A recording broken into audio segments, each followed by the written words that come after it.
One of D. Hawk's favorite rhetorical tricks whenever he spoke in public was taking a Visa card out of his wallet and showing it to the audience. He'd ask the audience, "How many of you recognize this?" Of course, everyone would raise their hands. "Okay," D would say, "now how many of you can tell me about the company that makes this card?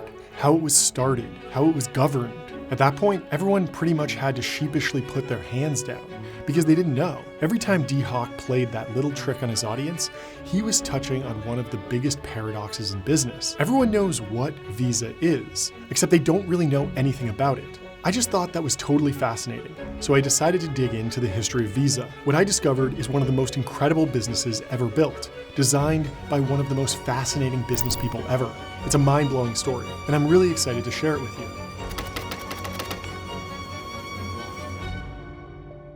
To fully understand how Visa started, we have to go back in time to the late 19th century. For hundreds of years, people everywhere had basically lived the same way. They farmed their own food, made their own clothes and tools, and rarely traveled more than a few miles from their home. Technologies like the telegraph and the steam engine changed that. All of a sudden, journeys that previously took weeks could be made in just hours. By allowing people to travel further and faster, the transportation revolution created bigger economic markets. In response to the newfound opportunities to make money, merchants and entrepreneurs created a dazzling new class of consumer goods like cars, sewing machines, and refrigerators. These innovations promised to save time and energy, but most people couldn't afford them, at least not up front. So the same merchants and manufacturers that made and sold the consumer goods came up with another innovation: credit. Instead of paying 100% of the price up front, a consumer could just put a little money down and pay the rest over time. Almost overnight, goods that had previously been unaffordable became affordable for the growing middle class. It was great for consumers and great for merchants who realized that if people could pay for something in the future, they were more likely to buy it today. They quickly seized on this knowledge and kept innovating. A company in New York created something called the charge plate, a small metal plate that looked like a dog tag, which was engraved with customer information. The customer would sign a small piece of paper whenever they used the charge plate to buy things. Standard Oil mailed out cards which their customers could use at any of their gas stations across the country. There was tons of stuff like this. So it wasn't a surprise that, before long, most consumer goods in the US were sold on credit. But even though credit was a huge breakthrough, it had problems. Basically, it was just a huge pain for the merchants and customers. Merchants had to assess each individual customer's creditworthiness. They had to face the risk of delinquency and plain old fraud. Then there were all the expenses that came with managing thousands of accounts. It was a headache for customers too. Whenever they wanted to make a purchase on credit, they had to travel to either the store where they wanted to buy something or to their bank, hand over their entire financial history, and fill out a bunch of paperwork. Because this was such an inefficient process, most merchants and banks avoided making small loans, except for one bank, that is, the Bank of America. The Bank of America was unique. It actually began life as the Bank of Italy, which was founded to extend credit to underbanked Italian immigrants in California. At the time, it was illegal for banks to operate across state lines. So the Bank of America, formerly the Bank of Italy, was actually more like the Bank of California. Because of its large population, California was pretty much the only state in the US where it was viable to operate a large consumer bank. This is an important detail because it gave Bank of America its niche, providing lots of small consumer loans to the growing middle class. Because they gave out so many loans, the bank's executives were desperate to make the process more efficient. One of the bank's senior vice presidents, a guy named Joseph P. Williams, looked around and realized something. People were already familiar with the basic idea behind using cards to pay for stuff. Diners Club, which had launched after a New York businessman named Frank McNamara left his wallet at home and couldn't pay for his lavish business dinner, had been around for almost a decade. American Express, one of Bank of America's main competitors, had even launched their own premium travel charge card. Banks were providing people with credit, and companies were issuing cards to their customers. What if Bank of America combined those concepts and issued its customers a card which provided pre-approved credit without confining them to just one merchant or product? Customers would have total flexibility when and how they paid the loan back. And if they missed a payment, they would start incurring interest. Today, we take the concept of a credit card basically for granted, but at the time, it was radical. So Williams knew the Bank of America had to convince merchants and consumers to embrace the concept. And he knew it wasn't enough just to convince merchants or customers. He had to do both or the product would fail. Convincing merchants turned out to be way easier than Williams or anyone at Bank of America had anticipated. Even though merchants would have to give Bank of America a 6% cut, they knew they'd end up saving money because they could now outsource the credit process. Things like maintaining accounts, chasing collections, and managing working capital would all become Bank of America's problem. And that's before you even factored in the possibility that customers would increase their spending across the board. Before Bank of America launched their credit card, more than 300 shop owners had signed up. The customer side looked trickier. How could Bank of America convince people to use the card and take on more debt in the process? Where would they even launch the pilot program? It looked like a tough nut to crack, until Joseph Williams decided to smash the nut with a sledgehammer. What if Bank of America just mailed out a bunch of pre-approved credit cards to customers? The test site had to be just right, big enough for critical mass, but small enough so that if the experiment failed, the reputational damage would be contained. Oh, and Bank of America had to already have a big market share. One city fit the profile perfectly: Fresno. On September 18, 1958, 65,000 unsuspecting Fresno residents opened their mailboxes to discover that they'd been sent a brand new Bank America card. It wasn't the first ever credit card, but nothing on this scale had ever been attempted before. Local residents had no idea this was in the works, and they had no idea what to do with the cards. So in order to teach people how to use their new Bank America cards and persuade others to sign up for one, the Bank of America commissioned an advertising campaign. It had that classic 1950s blend of innocence and ambition. Carry your credit in your pocket, the newspaper ads announced. Just one payment to make at the end of the month, they added. Seeing that so many local residents had become cardholders overnight, merchants in Fresno realized they basically had no choice but to sign on to the Bank America card program too. So well, in fact, that Williams and his colleagues at the Bank of America became concerned that other banks would launch their own credit cards. They knew they had to move quickly. So before the results of the Fresno pilot were even in, they expanded the Bank America card program to Los Angeles, San Francisco, Sacramento, Bakersfield, and Modesto. And then everything fell apart. The same day Bank of America mailed out thousands of credit cards, D. Hawk was about 200 miles south, working at an investment company in Los Angeles. Despite being still in his 20s, he'd already come a long way. Born in the small mountain town of Utah, Hawk was a self-educated man who refused to follow conventional thinking. He ended up walking away from 3 separate fast-track jobs, including that LA investment company, because he thought that top-down organizations killed creativity and risk-taking. He knew there was a better way to structure a business that harnessed creativity instead of killing it. He moved to Seattle to take a job with a small bank. But that wasn't any better. Before long, D. Hawk was just punching the clock, resigned to the fact that no one would ever take his maverick ideas seriously. We'll come back to D soon. But for now, let's go back to California. The Bank of America had just expanded its Bank America card pilot program. It was hugely popular. By the beginning of 1960, around 2 million cards were in circulation, and 20,000 merchants were part of the program. And then the bank's executives, including Joseph Williams, learned a hard lesson of being in the credit business. When you offer people money today against the promise to pay it back at a later date, some people will do the buy now part and then skip out on the pay later part. He predicted that delinquencies would average around 4%. They ended up being more than 20%. Bank of America hadn't made any provisions for collections. These mistakes ended up costing the bank around $20 million, a lot of money in the late 50s, and they ended up costing Williams his job. For everyone except him though, the losses ended up being a blessing in disguise because they discouraged other banks from developing their own credit cards. Bank of America stumbled into an opportunity to refine its product without competition. Within 3 years, it had solved the early teething problems and started turning a profit. And until 5 other banks launched a competitor product called Master Charge in 1966, Bank of America had the entire state of California to itself. But as big as California was, it was still just a single market. Bank of America's executives believed that the Bank America card could take off in other markets, but they were constrained by laws which forbid banks from having out-of-state customers. So instead of expanding the program, they did the next best thing. They licensed the Bank America card to different banks around the United States. Under the terms of the program, Bank of America charged licensed banks a $25,000 entry fee plus ongoing royalties on total cardholder spend. In return, the licensee banks would be taught how to run a credit card operation. It was kind of like a McDonald's franchise. The licensing program created an entirely new paradigm. For the first time, merchants and customers could have different banks. In theory, a customer from upstate New York could use the Bank of America card that they got from their local bank to buy something on holiday from a merchant who was affiliated with a bank in Hawaii. Merchants could massively widen their pool of potential customers and in turn, customers got to use their credit card at a growing number of merchants. So it was a major shock to everyone involved when the licensing scheme collapsed almost immediately. Partly, it failed because banks resented being turned into glorified outposts of Bank of America. They were geared to compete, not cooperate. But there was also a deeper structural reason why the scheme failed. To understand why, we need to get into the weeds of banking. Just a little, don't worry. When Bank of America first introduced the Bank Americard, it created a two-sided network with merchants on one side and customers on the opposite side. But everyone still belonged to the same bank.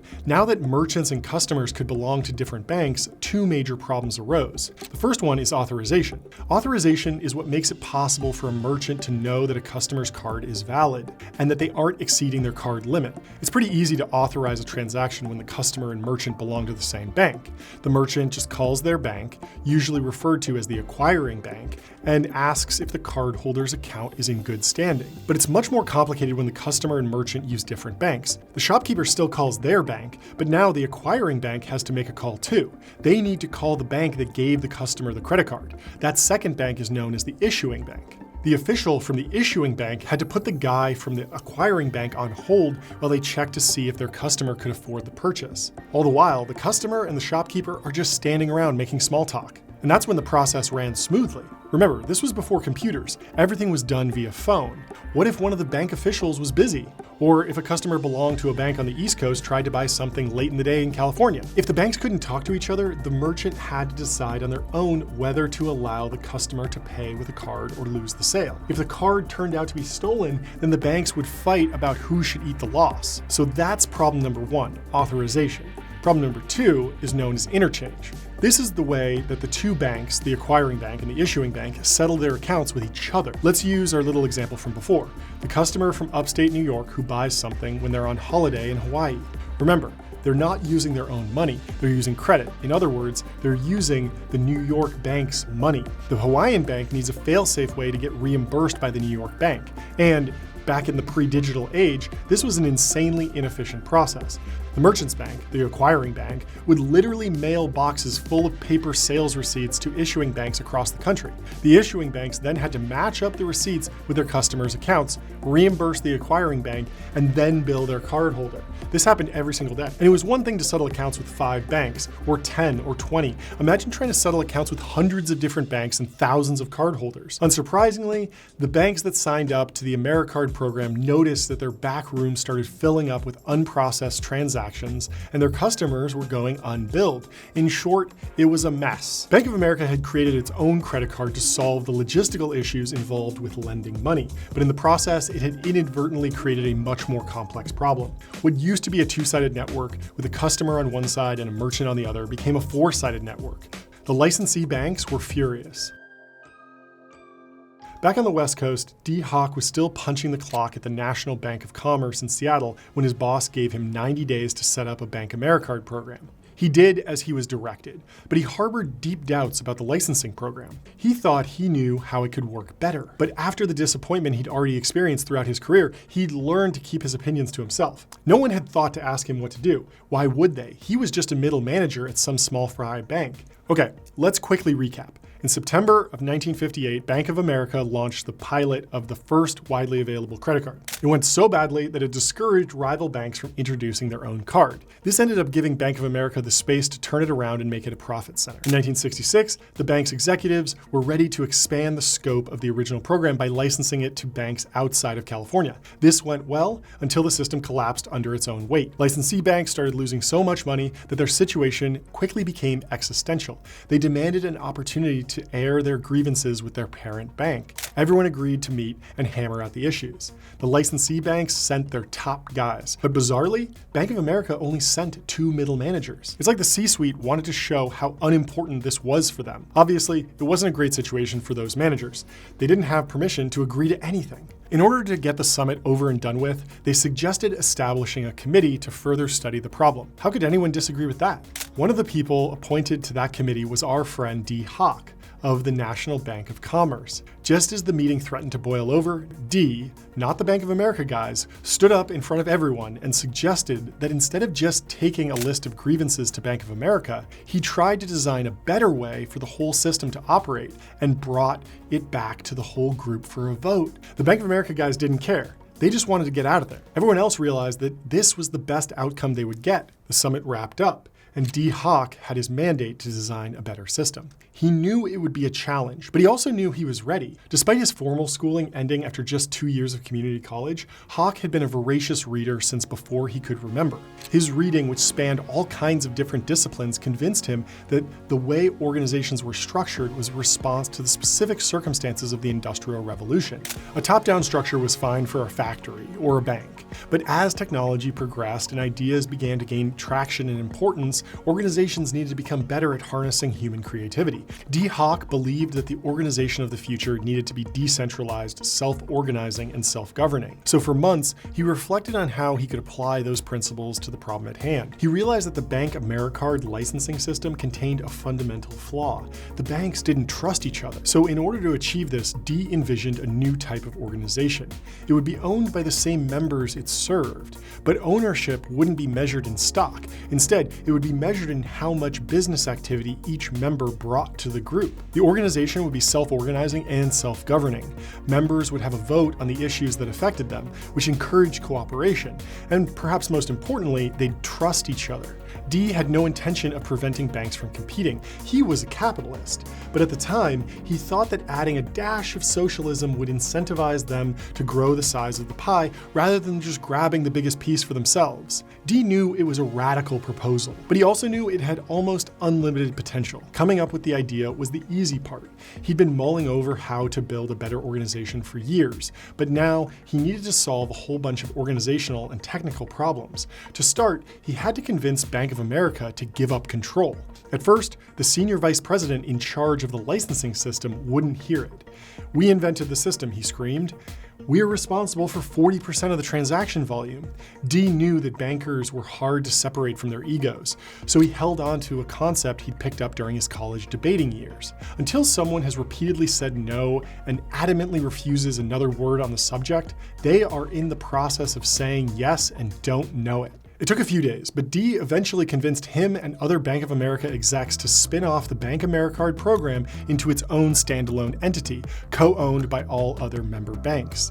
The second problem D needed to solve was actually crafting the operating guidelines that governed how the banks interacted with each other. He knew how important this was. If he got this wrong, the idea would fail. He took a few of the other committee members to an offsite at a hotel in a little town just north of the Golden Gate Bridge. There, over the course of a few days, they hammered out the guidelines. There were 4 key principles. The first was that ownership in the new organization would be represented in the form of participation. Banks would be members. They couldn't back out, and they wouldn't own stock either. Their ownership share would effectively be determined by the volume of transactions they accounted for in the network. The second principle was that every member, so every bank in other words, would have a say in how the organization ran, and they could vote on anything, so long as other members agreed. The third principle was that the organization existed to facilitate cooperation, build trust, and grow the size of the Bank AmeriCard payment network larger than any one bank could on its own. The final principle was that any of the guidelines that govern the network could be changed, provided enough members voted for change. With the mission statement in his back pocket, D hit the road. He got some of the Bank of America executives to help him set up meetings with the banks that were part of the old network. Hundreds of banks, hundreds of meetings. After almost 2 years, D got every single bank to commit to the new network. One of the reasons why is before he ever met with any of the banks, D paid a visit to Washington. He knew that hundreds, possibly even thousands of banks teaming up would probably raise alarms about anti-competitive behavior at the Department of Justice. Suddenly, the stakes were ratcheted even higher. If a bureaucrat wanted, they could shut the whole thing down before it even got off the ground. And they'd have a reasonable case, because D was basically proposing a cartel. So he decided to approach the problem in an unorthodox way. Instead of arguing the point, he took it in stride. Yes, the whole premise of the network he was trying to build was to get banks working together. And that was anti-competitive. But the end result would be so valuable to consumers and businesses that the US government should let it proceed anyway. And amazingly, that's exactly what the DOJ did. They even provided D with a letter confirming they wouldn't try to outlaw the network. Now that he had Bank of America, the old participating banks, and even the US government on board, D was ready to launch the new network. The old Bank AmeriCard licensing system became an entirely new standalone entity, National Bank AmeriCard, Inc. And the self-educated boy from North Utah who turned down 3 fast-track banking jobs because he just couldn't go against his principles was appointed its inaugural CEO. Dee allowed himself a moment of quiet satisfaction. After years of disappointment, he'd finally had the opportunity to shape an organization according to his own principles. He was excited about its potential, but he also knew that establishing the network was just a small part of the job. As CEO, his first priority was to build the back end that would enable member banks to interact smoothly and efficiently. After all, that was the whole point. Dee knew that he could talk about decentralized organizations all he wanted, but if he couldn't build a system that actually worked and fast, then the whole thing was toast, and so was he. Dee had sold everyone an idea, but turning an idea into a working payments network needed a lot of technology to be created. So let's talk about how that happened. The first technical problem that needed to be solved was authorization. I talked about this earlier. Authorization is basically the name given to the process of determining if a customer can afford the purchase they're trying to make. One of the reasons that the old Bank AmeriCard licensing system collapsed is because it relied on a chain of bank-to-bank phone calls that could take 20 minutes or fail entirely. The authorization protocol needed to be better, especially because Dee had actually received buy-in from overseas banks. So even though the new network was called National Bank America Inc., in practice, it was global from day one. That meant authorization couldn't just work a little better. It had to be a paradigm shift. Dee quickly wrote a project description and invited technology companies to bid for the work. All of the bids came in over budget and way over time. So Dee did something unusual. He decided the network would build the technology in-house. He recruited a guy from the firm that impressed him most during the bidding process and told him he could have all the resources he needed to build a tiger team. Oh, and he gave him 9 months to build the tech from scratch. The first step was building a nationwide telecom network to ensure that banks could communicate efficiently with each other. Then the team had to build and install computer systems in each of the member banks and train bank staff to use them properly. Finally, they needed to build a new data center to make sure the system stayed online. Miraculously, they pulled it off. The second technical problem Dee and the team needed to solve was settlement, moving the money where it needed to go. Whereas authorization is the front end of the transaction, settlement is the back end. This was a really complicated computer science problem. Think about it. Under the previous system, banks had to manage their individual relationships with every other bank in the network. So as the network grew, the number of interactions increased exponentially, until the whole thing collapsed. Everyone working on the problem knew that the solution was simplicity, not more complexity, so they approached the problem from a different angle. What if they created a massive ledger that sat between the banks? That way, instead of manually managing their relationships, banks could just log their debits and credits in this ledger and then settle them at regular intervals. By adding another level, you could radically simplify the whole process. The concept Dee and the team proposed is called an automated clearinghouse. Today, an ACH is the standard way of managing complicated banking relationships. But back then, it was a new concept. And yet, Dee and his team had it up and running within just a couple years. Automating the authorization and settlement processes achieved amazing results. Transactions could now be processed 24/7, 365, and were settled every single night. Authorization times dropped from an average of 5 minutes to just 50 seconds. And overhead costs were reduced by $17 million in the first year alone. Dee Hock had convinced the participants of the old network to keep the faith. He'd repaid the faith by building strong foundations for the network to grow. But he knew that the key part of his pitch to banks was that the unusual organizational structure would actually help grow the size of the network and grow the bank's bottom lines. Solving the authorization and settlement problems helped with that. But to really drive the increased customer adoption that the banks craved, he had to build a brand. Fortunately, one important brand element, the color scheme, was already in place. When Bank of America first rolled out its new credit card in 1958, they'd hired a designer who lived in Pleasanton, a city on the East Bay of San Francisco. One morning, or so the story goes, the designer was sitting on his back porch looking at the hills behind his house when he was struck by the combination of the bright blue sky, the puffy white clouds, and the golden blanket of California poppies. He rushed back inside and painted an abstract version of what he saw. And voila, that was the birth of the famous blue, white, and gold bands. Dee knew the color scheme was a keeper, but he still needed a name. National Bank AmeriCard just wouldn't cut it, especially outside the US. And he needed it soon, because as impressive as the National Bank-A-Card network was, it actually wasn't even the market leader. Earlier, I mentioned how back in 1966, 5 rival banks had started their own product, MasterCharge, to compete with the Bank of America. 10 years later, MasterCharge was bigger than National Bank Americard. It wasn't a huge advantage, but it was clear. The MasterCharge network contained about 7,400 banks compared to 7,000, and about 37 million cardholders to 31 million. Dee knew that the right name could be the difference between staying in second or taking the lead. But he also knew he wasn't the right guy to come up with it. So he asked his staff, colleagues, and other members of the network to come up with ideas. It was a test of how well everyone could cooperate. Dee laid down some ground rules. The new name had to be short, easy to say, and easy to understand in as many languages as possible. The international arm of the Bank Americard network carried out some research and suggested the name Visa. It ticked all the boxes.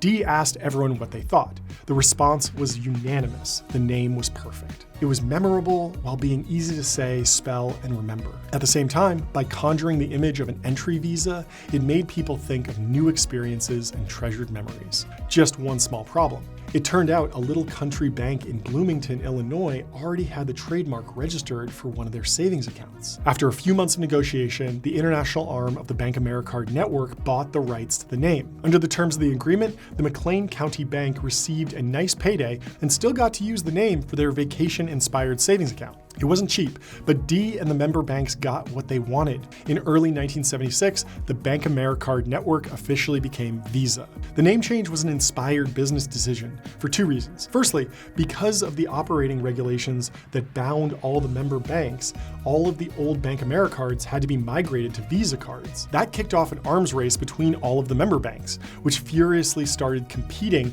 to steal each other's customers and bring in new ones. Some banks won, others lost, but the network itself grew bigger. The second reason the name change was so successful is that it allowed Dee to change people's perception of what Visa was through advertising. In a technical sense, Visa is both a network of banks and a technical protocol that facilitates transactions which use its branded cards. But believe it or not, that explanation doesn't really get customers excited. Dee didn't have a natural affinity for advertising. He was a country kid from northern Utah, not a slick executive from Manhattan. But he also knew from personal experience that a good idea didn't always speak for itself. It needed to be packaged in the right way. So he commissioned an advertising campaign to introduce Visa to customers across the United States. On the surface, the campaign explained the name change. Why is Bank Americard becoming Visa? To keep up with you. But what it really did was portray Visa as a gateway to a better life, better shopping, better restaurants, better holidays. They were all within reach. You just needed a Visa. The campaign was a massive success. It marked the beginning of a change in attitude among American consumers from thinking that credit was slightly embarrassing to thinking that it was aspirational. And the combination of increased consumer demand and increased competition between banks meant that the number of Visa card holders went up by 45% in just 1 year. Visa's growth curve during the 1970s was phenomenal. The network went from a few hundred member banks to tens of thousands. Banks, merchants, and customers were all prospering. Its main competitor, MasterCharge, which also rebranded to MasterCard, couldn't keep up. It looked like it would just be one long victory lap until the end of time. But Dee could never sit still. He believed Visa was just beginning to scratch the surface of its potential. He was ready to make his next move. What he didn't know at the time was that it would end up costing him his job. Let's go back to that ad I showed earlier. I mentioned that it did two things. It introduced Visa's rebrand from National Bank Americard, and it also pitched Visa as an aspirational consumer brand. But if you look closely, it also did a third thing. Maybe if I show you this ad from 1972, a couple of years before the name change, it'll be clearer. Do you see it? It's easy to miss. Think of it as money. These might look like throwaway lines meant to get people used to the idea of using a plastic card to pay for stuff instead of good old reliable cash. And they are, but they also contain the seed of Dee Hock's most radical idea. See, he didn't think he was in the credit card business at all. He thought he was in the business of monetary value exchange. Okay, that sounds pretty abstract, so let me explain. There's a fascinating passage in the book Dee ended up writing about his time at Visa.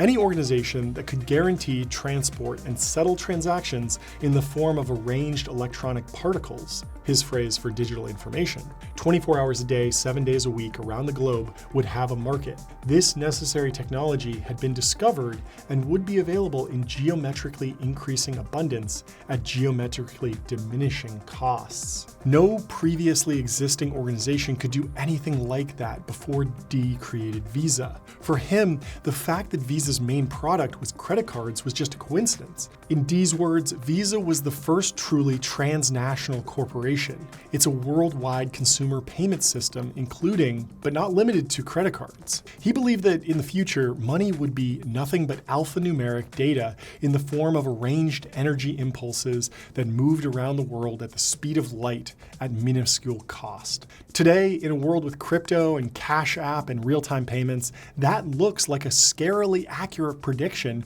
of what the payment system would become. But the problem was that back in the late 1970s, banks saw all this as a threat, because in a world where money was just information, they were less important. And if they were less important, they might lose business. That wasn't part of the deal. Visa's member banks were willing to humor Dee for his unconventional ideas, and they loved when those ideas brought them extra business. But Dee was determined to never back down from his principles ever again. In 1979, he'd signed up one of the largest US retailers, JCPenney, as a Visa network member. At the time, he said that many bankers refused to realize that many large retailers can do everything a bank can do, and often better. The relationship between Dee and the banks never truly recovered. It was like a Shakespearean tragedy. For years, people told Dee that his ideas about how organizations should work were weird and impractical. He persevered until he was proven right, spectacularly. But the same refusal to toe the line was what eventually ended up costing him his job. He ended up resigning in 1984. But before he did, there was still time for him to oversee one more massive, game-changing breakthrough. The fundamental law of retail is the harder it is for a customer to buy something, the less likely they are to do so. And the less likely a customer was to proceed with a purchase, the less likely a merchant was to accept Visa. Dee knew Visa needed to improve the speed of transactions. In order to do that, he needed to do two things. The first was to make Visa cards machine readable. The second thing was to digitize the point of sale terminal in the merchant's place of business. This first part was relatively easy. The technology to attach a magnetic strip to a plastic card already existed. The second part of the equation, a digital point of sale terminal, was much tougher. Visa needed to mass produce a small, portable, cheap device and distribute it to millions of merchants around the world. It was very outside their wheelhouse. But that didn't mean it couldn't be done. So, just like they did a couple of years earlier with the authorization protocol, Dee wrote down what he wanted and invited different technology vendors to bid on the work. The winning bid came from a small, Florida-based company called Verifone. Together, Verifone and Visa came up with a $500 device that could sit on a merchant's countertop and read customers' cards. In order to incentivize merchants to actually buy the device, Dee offered them a temporary discount on the transaction fees they had to pay. The Verifone devices were a hit. Merchants made their money back and more, and fraud was significantly reduced. Digitizing the point of sale was the final piece of the puzzle. At last, customers could walk into a shop, swipe their Visa card, and walk out a few seconds later. It was the birth of the modern payment system we all use today. But it wasn't enough for Dee to save his job. After he left, he didn't join another company. Instead, he moved to a 200-acre ranch he owned west of Silicon Valley and became a rancher. As far as the business world was concerned, he dropped off the face of the planet. His story hasn't finished yet, though. But for now, I want to talk about how Visa went about building one of the most incredible businesses imaginable. All right, it's time to talk about how Visa makes money. The first thing to know about Visa's business model is that they get paid every single time one of their cards is used, which happens more than 8,500 times a second. A customer swipes their Visa, the merchant's Verifone device runs the card and engages the acquiring bank, which consults Visa's authorization protocol, VisaNet, which checks with the issuing bank if the customer is good for the payment. Once that check is complete, the response flows back down the chain the other way. Today, that entire process takes about a second, maybe even less. In the space of that second, Visa earns money in two main ways. The first is through interchange fees. Whenever a customer or business makes a transaction on Visa rails, their bank, known as the issuing bank, earns a percentage of the transaction amount, and it also pays Visa an even smaller percentage. The second way is through authorization processing fees. Those go to the merchant's bank, also known as the acquiring bank, and the technology provider they use to process the payment. Visa gets a fixed amount of that fee. There are other fees like cross-border fees and payment assessment fees. Here's how they work in practice. Say someone buys $100 worth of a product. The merchant gets about 98% of that. Most of the remaining 2% goes to the issuing bank. Remember, that's the bank that issued the Visa card that the customer used to pay for the product. It's a big chunk, but that's because the issuing bank has to pay a lot for customer acquisition and because they bear all of the fraud risk. About half of what's left, depending on where you are, goes to the merchant's bank. The technology provider that processes the payment on behalf of the merchant bank, think First Data, gets a chunk too. Visa doesn't actually get much, maybe 20 cents of that $100 that was spent. But making 20 cents 8,500 times a second is pretty good. Now, the cool thing about Visa's revenue sources is that they scale differently. Interchange fees scale with the size of the transaction. That makes it an incredible hedge against inflation. The more the thing costs, the more money Visa makes. Authorization processing fees scale with the number of transactions that happen on the network. And since Visa's marginal costs are minuscule, it costs them about the same to process 1 million transactions as it does to process 1 billion. It's a virtuous cycle. As more cardholders spend more money, more merchants accept Visa, which then makes more people realize they need a Visa. The flywheel has been spinning for decades, which makes it surprising that in 2007, the financial institutions that owned Visa decided it was time to go public. Analysts offered a few reasons why: to free up capital for some planned acquisitions and to create equity for talent retention. But maybe the main reason was that there was a major class action lawsuit going on. Basically, merchants argued that Visa, MasterCard, and other major credit card providers fixed interchange fees at artificially high levels and interfered to prevent customers from using cheaper forms of payment. MasterCard went public without ever really clarifying if new shareholders would be potentially liable, and that led to their IPO being a bit rough. Visa wasn't going to make the same mistake as their great rival. It split its shares into two classes. Only the Class B shares, which were owned by the member banks, would be exposed to potential liabilities resulting from the lawsuit. New shareholders would own protected Class A stock. Because of this strategy, Visa's strong market position, and really strong global growth in card transactions, the IPO was amazingly successful. It raised $18 billion at an initial market cap of $90 billion. At the time, it was actually the biggest US-based IPO ever. Visa going public was the beginning of a new era, but it was also the end of something truly special. D proved to the world that competition and cooperation could coexist to create a democratic organization that was genuinely run by its members. It's a little sad to learn that in 2007, Visa became a little bit more like any other company. D was more critical than anyone of the ways in which Visa failed to live up to its promise. Even when he was still at Visa, he opposed the idea that banks could join both Visa and MasterCard. He believed that allowing them to do so would make it impossible for new competing payment systems to emerge. After he retired, he kept expressing his disappointment that merchants and cardholders couldn't directly join Visa and maintained that the Visa-MasterCard duopoly was bad for customers and innovation. Maybe on some level, he thought it was a personal failure, that there was a flaw in the initial design of the Visa network, or more he could have done in the early days to promote competition. Either way, it's fascinating to see that D maintained his principles, even though his principles ended up costing him his job. Frankly, from a customer and merchant perspective, I can see his point. Visa has built an impregnable moat. It offers merchants an unbeatable value proposition. Join us and gain instant access to a network of more than 4 billion cards, 15,000 banks, and millions of merchants in over 200 countries and territories.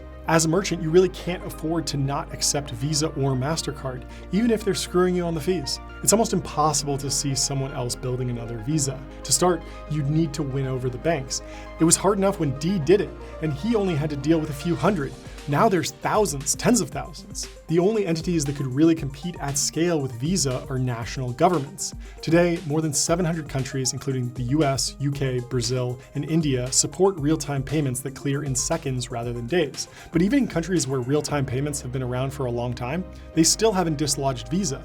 In Japan, the first country to introduce real-time payments, they only account for about 3% of all transactions. And the thing is, in developing countries, real-time payments are actually accelerating the adoption of Visa. Pretty much everything and everyone that looked like a potential rival to Visa's business has turned out to be a partner. I'm old enough to remember when people said that buy now, pay later companies like Afterpay and Klarna were going to eat Visa's lunch. Well, guess what? It turns out that those companies rely heavily on the debit card rails that Visa operates. About 80% of all buy now, pay later purchases are repaid via debit. And because debit fees include a fixed component, slicing a repayment into smaller payment chunks means more money for Visa. There are challenges on the horizon. There always are. Card adoption is slowing down because most people have already stopped using cash and because young people don't like carrying plastic.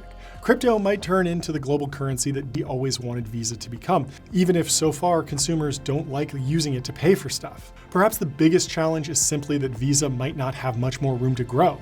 But to be honest, I don't even buy that, because the reality is Visa's revenues are skyrocketing. In 2020, revenues were $21 billion. In 2023, they were almost $33 billion. I kind of assumed that it had just been growing steadily since day one, but that's not the case. Factors like inflation, the continued move away from cash, and growth into new markets and new services like cybersecurity and fraud analytics mean that the money is pouring in faster than ever. The numbers are staggering. In 2022, Visa processed 190 billion transactions totaling $14 trillion worth of payments. In case you're wondering, that's about 15% of global GDP. It's the world's biggest credit card payment processor by transaction volume. It has a 40% global market share and more than 60% of the US market. It makes bigger profit margins than Apple, Microsoft, and Alphabet. Way more. Visa is, in short, the ultimate toll booth. It takes a royalty on global economic growth, and it's here to stay. After almost 10 years in self-imposed exile, Dee Hock returned to public life in the early 90s. He started giving public lectures and wrote books that expanded on his career and his maverick ideas about how companies should be structured. He died at his home in Washington in July of 2022 at the age of 93. I'll be honest, before making this video, I didn't really know much about him. So it's been an amazing experience to learn that he was actually one of the most incredible 0-to-1 entrepreneurs in history. He built the foundations of a company that looks like it could last forever by sticking true to his beliefs and refusing to obey rules that didn't make any sense. It's tempting to look at Dee's story and see the outline of the modern-day Silicon Valley founder. But the difference is that they're following a trail that stubborn, visionary, brilliant people like Dee blazed in the first place. Thanks for watching.